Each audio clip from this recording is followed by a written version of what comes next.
C'était les années 70, et dans les rues de Medellín, une légende commençait à se forger. Un jeune homme ambitieux, astucieux et impitoyable nommé Pablo Emilio Escobar Gaviria avait un rêve.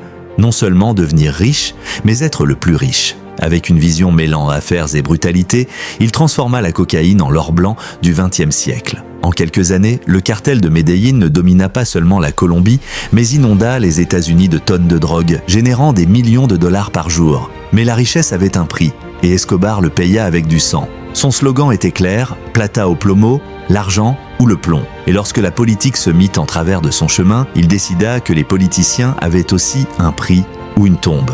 De sa luxueuse Hacienda Nápoles aux prisons qu'il conçut lui-même, Escobar défia des gouvernements entiers, humilia l'État colombien et alla jusqu'à déclarer la guerre à son propre pays. Mais l'empire qu'il construisit avec le feu et la mort commença à s'effondrer. La traque finale le mena dans les rues de Medellín où, acculé et trahi, il tomba sur un toit sous une pluie de balles du bloc de recherche. Son règne prit fin, mais sa légende ne mourut jamais. Pour certains, un monstre. Pour d'autres, un Robin des Bois moderne. Pour tous, le criminel le plus redouté de l'histoire de la Colombie.